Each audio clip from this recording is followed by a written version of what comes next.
أعوذ بالله من الشيطان الرجيم بسم الله الرحمن الرحيم الحمد لله رب العالمين وصلى الله على سيدنا ونبينا محمد وعلى آله الطاهرين. جميل جميل خلي جميل يقلب جميل يقلب. السلام عليكم ورحمة الله وبركاته.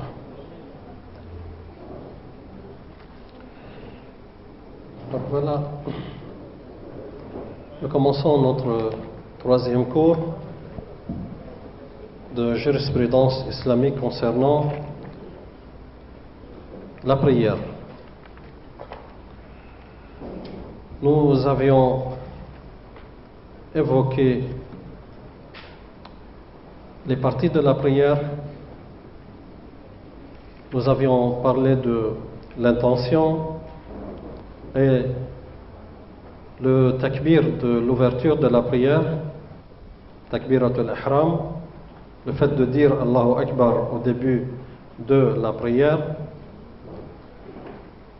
et se mettre debout fait partie aussi de la prière, et c'est un pilier, comme on avait dit. La récitation du Coran et l'évocation de Dieu subhanahu wa ta'ala, c'est-à-dire le fait de lire la Fatiha et la petite sourate dans les deux premières rak'at, et l'évocation de Dieu, al-dhikr, pendant la troisième et la quatrième rak'at. On avait évoqué aussi l'inclination, cinquièmement, l'inclination, qui est un pilier aussi, qui est une partie de la prière, mais qui est un pilier. Et là aujourd'hui, sixièmement, la prosternation. La sixième partie de la prière, la prosternation. D'accord. Donc la prosternation est une obligation. Se prosterner deux fois dans chaque unité de prière fait un pilier. Les deux ensemble, les deux prosternations ensemble font un pilier. Et là, dans la prosternation, il est une obligation de poser les 7 membres sur terre. Les 7 membres sont les 2 mains, c'est-à-dire les paumes des mains, les genoux, les 2 genoux, les pieds et le front. Ça fait le front, les 2 mains, les 2 genoux et les 2 pieds. Donc ça fait combien? Ça fait 7. Bon, ici les pieds, on parle des doigts des pieds et surtout les orteils. L'orteil le plus grand. Oui, les pointes des orteils. Donc poser le front sur quelque chose de licite et de pur encore. De licite, même si c'est de la taille d'une phalange, du bout du doigt. Qu'il ne soit pas surélevé de plus de 4 doigts. C'est-à-dire, la prosternation doit être faite sur un lieu de prosternation pur et licite. Donc, et qui ne soit pas élevé de plus que 4 doigts. C'est-à-dire à peu près combien de centimètres? Vous savez, 7 ou bien 10 centimètres. À peu près 10 centimètres. Donc plus que cela n'est pas permis. Donc le lieu de prosternation doit être licite, doit être pur, et ne doit pas être élevé plus que la largeur de 4 doigts. Et puis, toujours dans la prosternation, on se prosterne et on ne dit rien, n'est-ce pas? On se tait. Non, on ne se tait pas. Je vous provoque. Qu'est-ce qu'on dit? Alors, en général, il y a une évocation qui est obligatoire, ou bien on dit Subhana Rabbiyal A'la wa bihamdih, ou bien on dit Subhanallah, Subhanallah, Subhanallah 3 fois. D'accord? Ou bien on peut les rassembler ensemble, on dit Subhana Rabbiyal A'la wa bihamdih, Subhanallah, Subhanallah Subhanallah, et puis on peut ajouter aussi, il est recommandé d'ajouter Allahumma salli ala Muhammad wa ali Muhammad.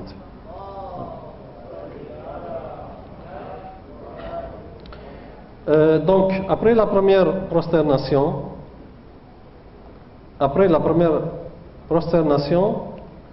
on lève la tête de la première prosternation et on ne s'assoit pas.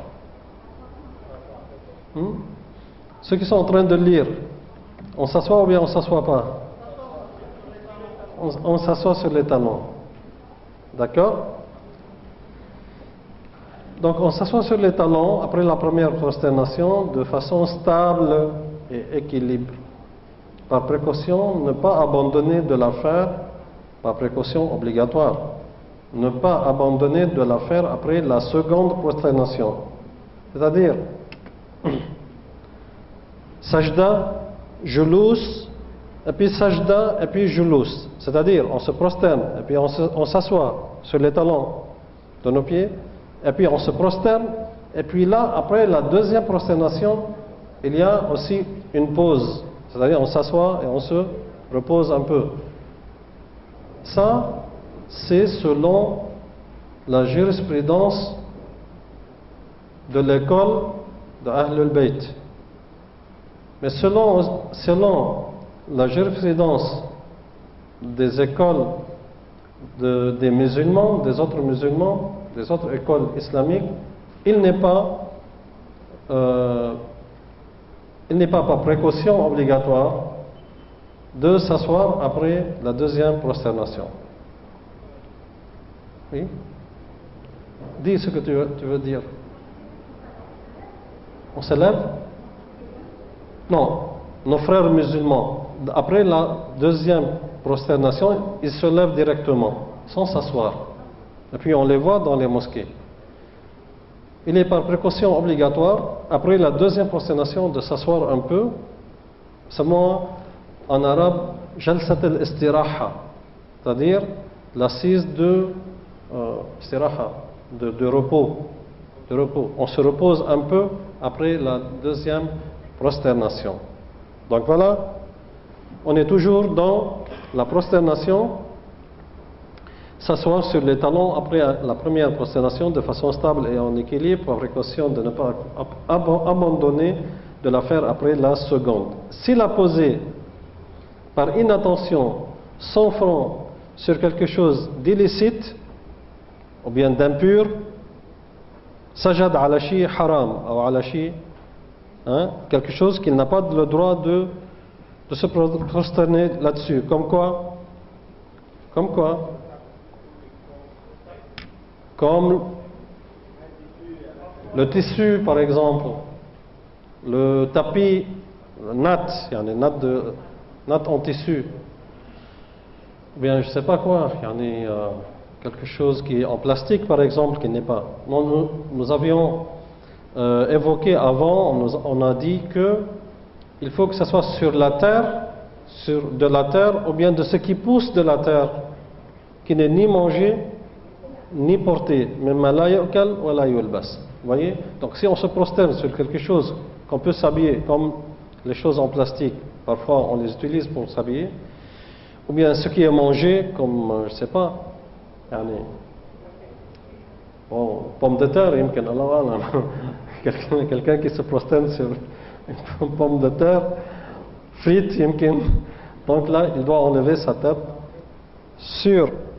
il doit glisser sa tête. Donc s'il a posé par inattention son front sur quelque chose d'illicite, il doit déplacer son front sur quelque chose de licite, c'est-à-dire de faire glisser son front jusqu'à ce qu'il arrive 10 cm à gauche, à droite, en haut, en bas, jusqu'à ce qu'il arrive à quelque chose qui est permis de se prosterner là-dessus. Et si pour cela, il doit lever le front et le remettre, il termine sa prière, puis il la recommence par précaution obligatoire.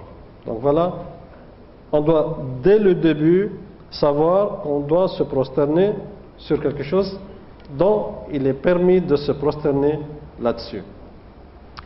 L'attestation ou la profession de foi. Ça marche?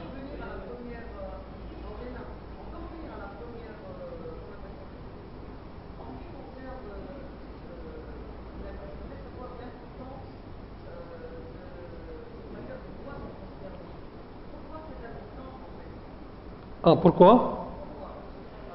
Bon, alors, il est peut-être que de la sagesse de la loi islamique pour que vraiment le prieur, c'est-à-dire le croyant, pour se rapprocher de Dieu subhanahu wa ta'ala, se rappelle toujours qu'il est né de l'argile de cette terre et il va revenir un jour à cette terre. C'est pour... Vous avez saisi l'idée? Sallu ala Muhammad wa ala Muhammad.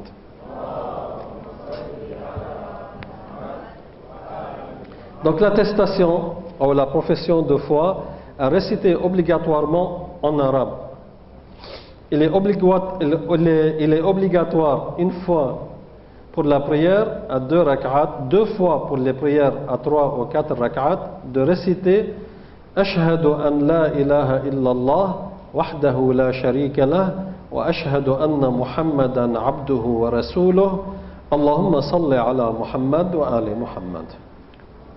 Allahumma salli ala Muhammad. Bon, voilà ce qu'on appelle le quoi? Le tashahhud, l'attestation de la prière. Et après, c'est clair?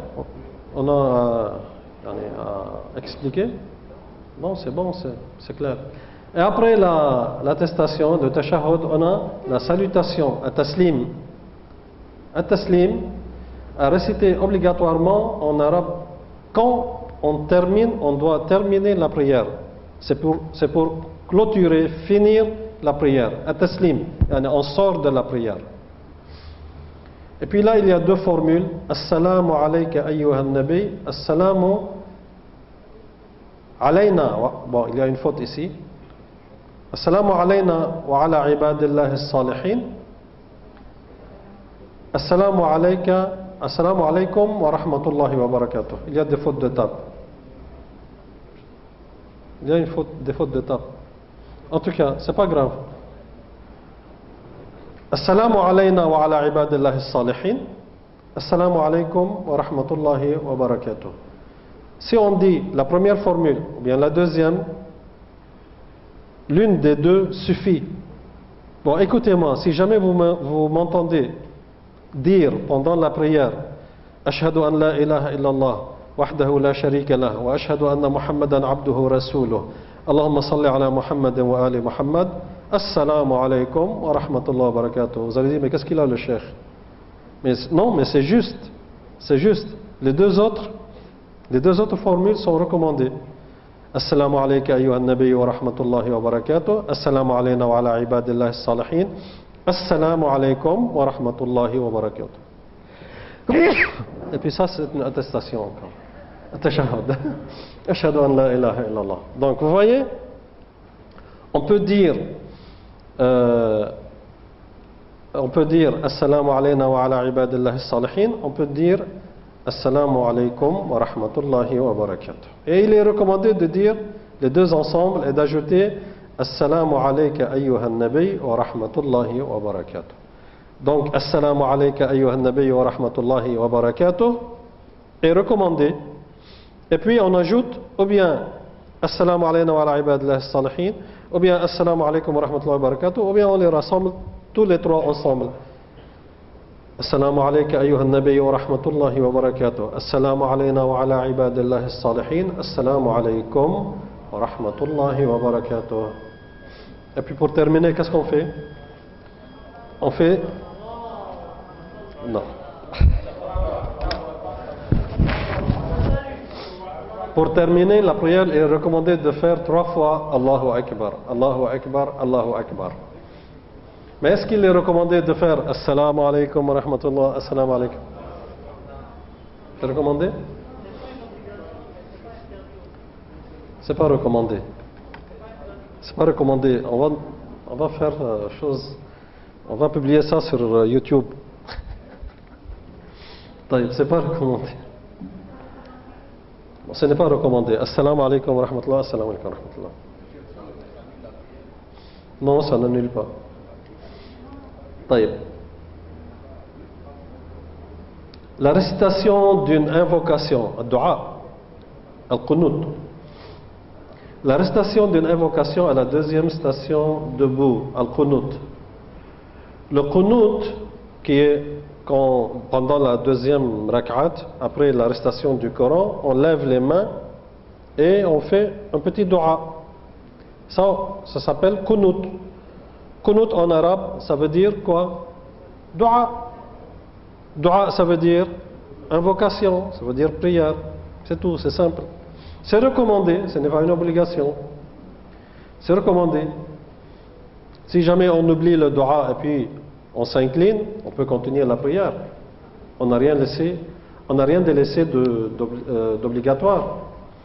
Donc, la récitation d'une invocation à la deuxième station debout, al-qunut, le qunut est recommandé dans la prière lors de la seconde rak'at, avant l'inclination. Si on l'a oublié, on le fait après avoir levé la tête de l'inclination.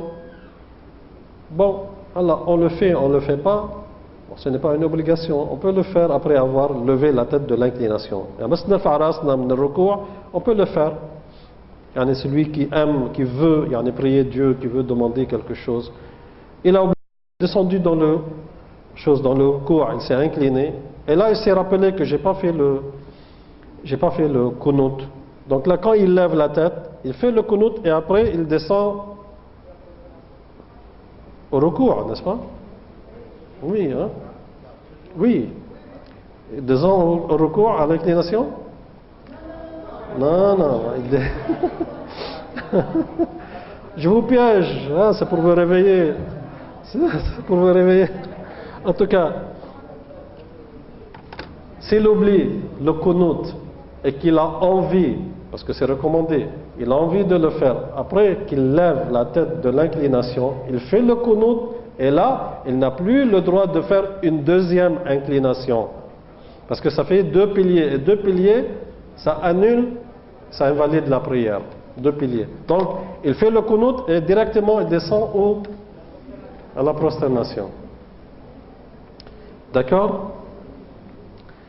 Donc, la récitation d'une invocation à la deuxième station debout, al-qunut, le qunut est recommandé dans la prière lors de la seconde rak'at avant l'inclination. Si on l'a oublié, on le refait après avoir levé la tête de l'inclination. Il n'y a pas de parole particulière à dire.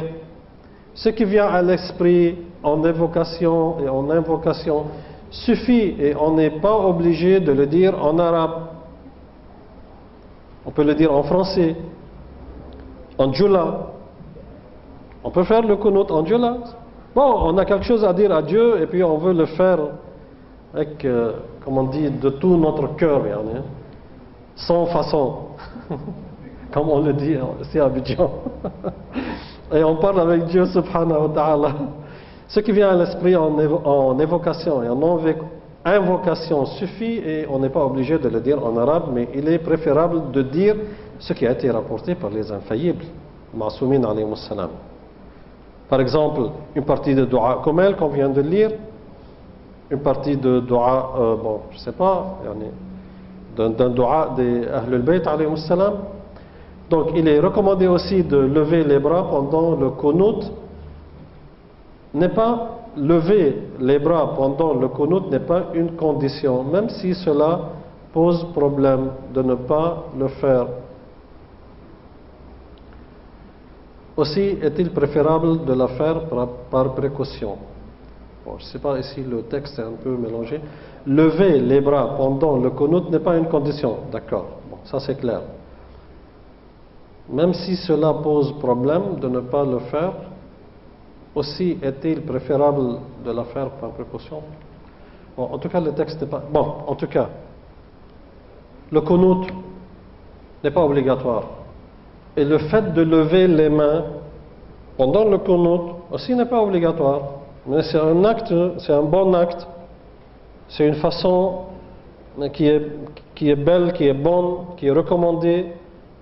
D'après les Ma'soumin, alayhi salam, les infaillibles, qui disent que c'est comme si c'était un mendiant qui demande, un nécessiteux, qui demande de l'aumône à quelqu'un? Et comment, si c'est le cas, que nous, les pauvres, c'est-à-dire les serviteurs de Dieu, qui demandent de l'aide au Tout-Puissant qui est Allah subhanahu wa ta'ala. Donc, bon, le reste du texte n'est pas important. Ce qui est important, c'est que ce n'est pas obligatoire de lever les mains, mais il est préférable de le faire. Une question, ça fait combien de minutes que je suis en train de parler? Selon le chronomètre, ça fait 20 minutes. Sallallahu ala Muhammad wa ali Muhammad. Je ne perds pas la boussole, moi, hein, attention.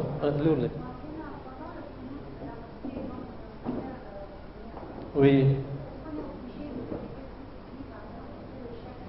Non.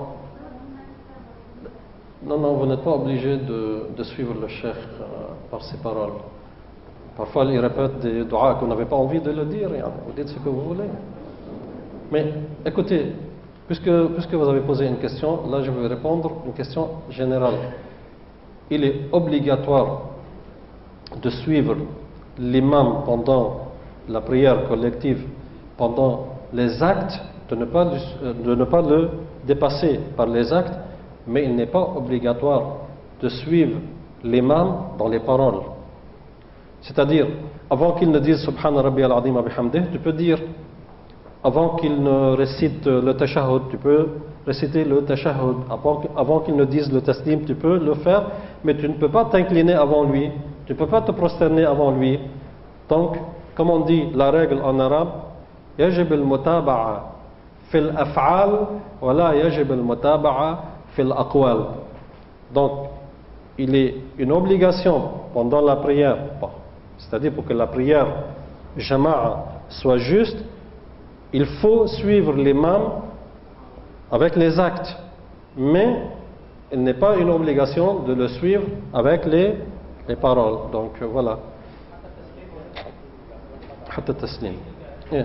بس il ne peut pas lever la tête. ما في يرفع راسه من السجود. Il ne peut pas lever la tête de sujoud avant le cheikh, avant l'imam, parce que l'imam peut-être que ce n'est pas un cheikh, quoi.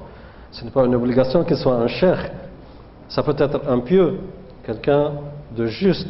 On peut prier derrière lui. Et les femmes peuvent aussi prier derrière une femme, qu'elle soit pieuse. Sallallahu ala Muhammad wa ali Muhammad.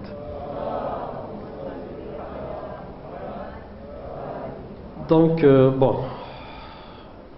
At-ta'qib, les suites. At-ta'qib, les suites. At-ta'qib, qu'est-ce que ça veut dire? On a terminé notre prière, c'est fini. On a dit Assalamu alaikum wa rahmatullah, c'est fini, la prière est terminée. Là, il y a les suites. Il y a les choses, les actes qui sont recommandés. Comme quoi? Comme Tasbih al-Zahra alayhi salam, comme les doigts, comme la récitation du Coran, comme on fait ici, comme nous faisons ici, dans la mosquée ici à Al-Ghadir. Nous lisons 2 pages de Coran, nous lisons aussi des invocations, Tasbih al-Zahra alayhi salam, donc on fait ce qu'il faut, ce qui est recommandé de faire. Donc les suites, il est recommandé de les faire, il est recommandé, hein. Donc on peut dire Assalamu alaikum wa rahmatullah et le matin se jeter sur le lit parce qu'on a sommeil. Pas grave. Il est recommandé de les faire après chaque prière, même recommandée. Cette recommandation est confirmée après les prières obligatoires, surtout celle du matin. Surtout celle du matin qui est difficile, quoi. Le mieux est de dire ce qui est rapporté par les infaillibles en invocation et en évocation. Sans doute le meilleur des invocations est le tasbih de Fatima al-Zahra alayhi salam.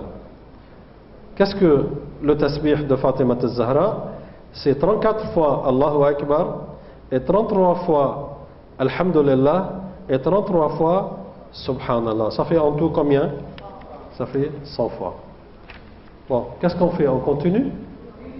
On continue? Donc, sallu ala Muhammad wa ali Muhammad. Donc, cette nuit, j'ai double salaire, moi. 2 cours, Cheikh Moussa. 2 cours, moi. On avait décidé un seul cours. Ils me disent de continuer. Ce qui invalide la prière. L'incidence, petite ou grande incidence. Al-Hadas, Al-Asghar ou Al-Akbar. Bon. Pour ceux qui avaient suivi les cours d'avant, de la première session, on avait parlé de qu'est-ce que c'est, hein, la petite incidence et la grande incidence. Bon, en général, hein, une règle, la petite incidence qui proclame quoi? Le wudu. Et la grande incidence, hein, qui proclame quoi? Le ghusl, c'est-à-dire, hein, le bain rituel. Donc, un exemple de la petite incidence. Non, un exemple mignon avec le sommeil. Sommeil, vous savez. Hein? Quoi?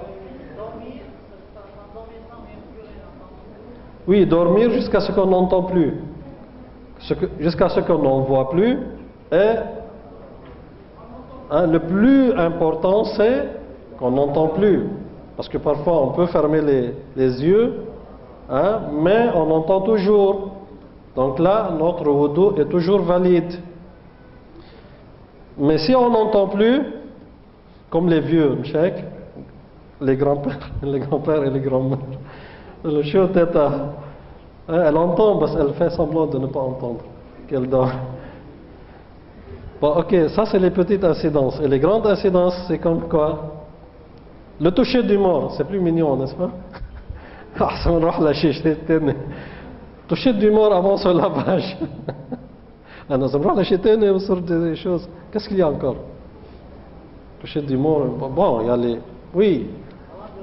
Bon, ok.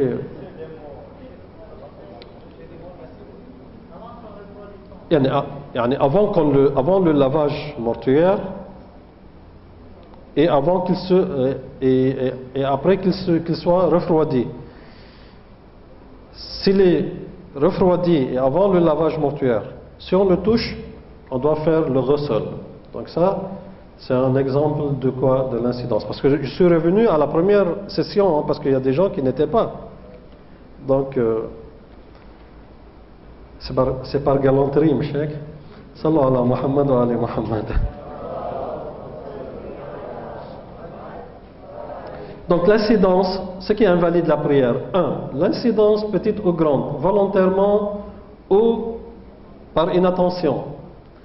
Sauf pour l'énurétique, pipi au lit. Donc celui qui fait pipi continuellement. L'énurétique, le diurétique, celui qui fait continuellement. 3 points. Celle qui souffre de perte de sang, istihada, mais pas pendant les menstrues. Ok.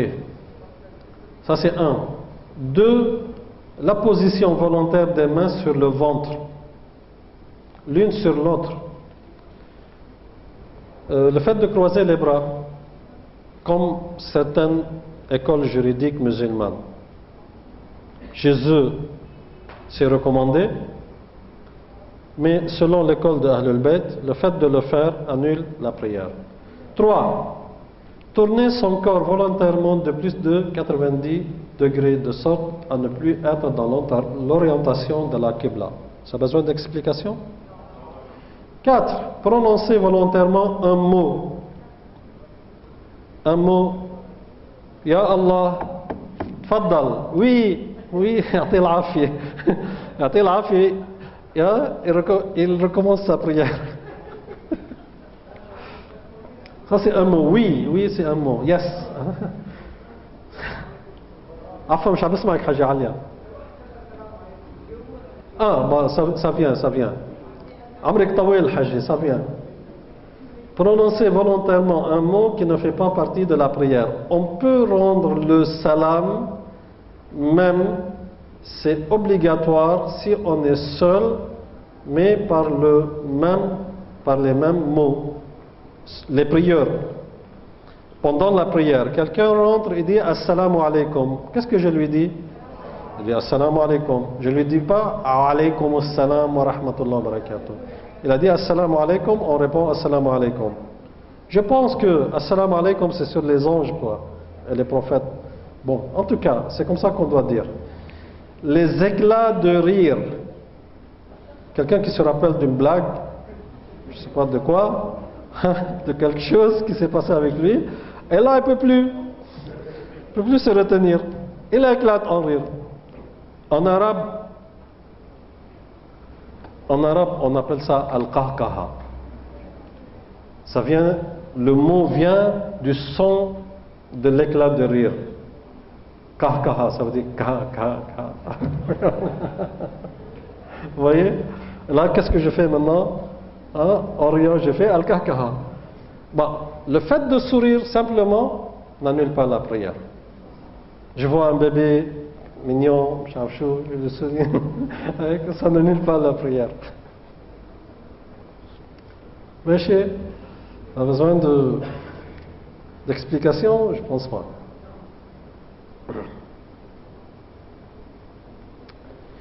Mais il n'invalide pas les éclats de rire, la prière par inattention. On peut sourire aussi. Les pleurs volontaires pour perdre de quelque chose de ce monde ici-bas. Je les dunya. Quelqu'un qui a perdu de l'argent, une femme qui a perdu son mari, non, qui est divorcée, مش qui a perdu. peut-être qui a jawza, bon, en tout cas, tout ce qui peut nous faire pleurer pour quelque chose qui est dans ce monde ici-bas. Quelque chose pour l'au-delà, pleurer parce qu'on aime Dieu subhanahu wa ta'ala. On veut le pardon d'Allah subhanahu wa ta'ala. On a peur du feu de l'enfer. On pleure parce qu'on veut aller au paradis. Bon, là, non, on peut pleurer, c'est pas grave. Éclater en sanglots, c'est pas grave. Mais pleurer à cause de quelque chose ici, à cause de l'argent, à cause de je ne sais pas quoi, non. Oui, c'est considéré des choses mondaines. C'est considéré pour ce monde ici-bas. C'est bien de pleurer quelqu'un qu'on a perdu, mais pas dans la prière. Dans la prière, il faut s'orienter vers Allah subhanahu wa ta'ala. Donc les pleurs. 7. De ce qui invalide la prière. Toute chose qui modifie la forme de la prière, volontairement ou par inattention. La prière a une forme. Elle a une forme. Elle a une forme, la prière. Quelqu'un de debout vers la Qibla, c'est une forme de la prière, qui est en inclination, qui est en état de prosternation, tashahhud, taslim. Voilà, 1, 2, 3, 4. C'est ça, les formes de la prière. Bon, et si quelqu'un prend le téléphone cellulaire, et puis il commence à chercher dans le cellulaire pendant sa prière. C'est une forme de prière, ça? Donc, il a gâté la forme de la prière. Si quelqu'un prend le télécommande, et commence à changer les chaînes pendant la prière. Manger? Non, ça vient. Le fait de manger ou de boire, c'est une autre chose. Je parle de la forme. La forme. S'habiller, quelqu'un qui s'habille, ou bien qui enlève une chemise, ou bien, je ne sais pas, pendant la prière, ça change la forme de la prière ou bien ça ne change pas? Ça change. Donc, dans la prière, il faut être dans une forme spéciale. Non.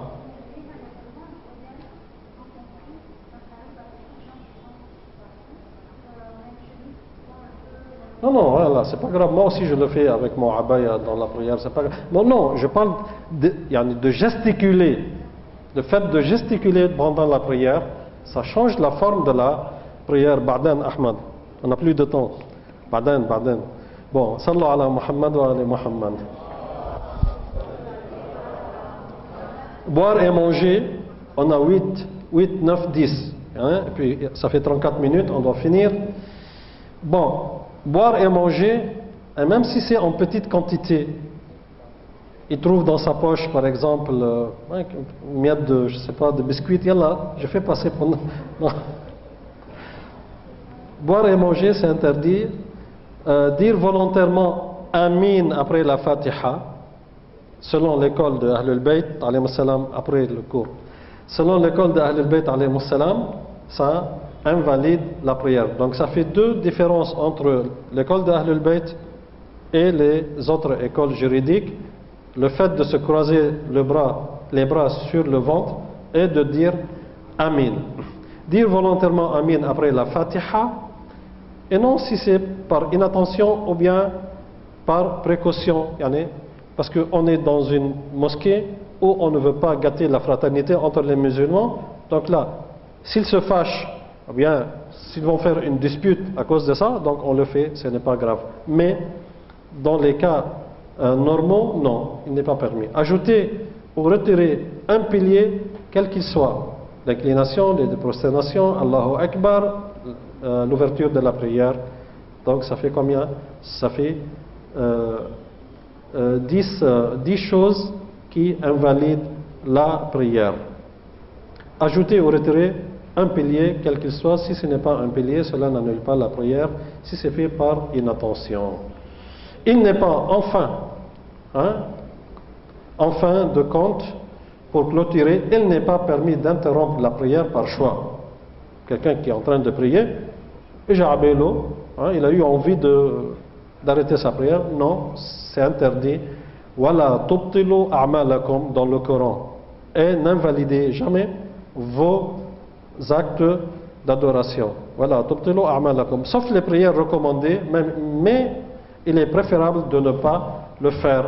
Il y a quelqu'un qui est en train de faire la prière de Al-Fajr, Nafilat Al-Fajr. Bon, il a eu envie, je ne sais pas, d'aller aux toilettes, Allah Alam, qu'est-ce qu'il a eu envie de faire. Donc il délaisse cette prière et puis il l'annule. Là, c'est fini. 37 minutes. Alhamdulillah Rabbil Alamin wa sallallahu ala sayyidina wa nabiyyina Muhammad wa ala alihi at-tayyibin at-tahirin.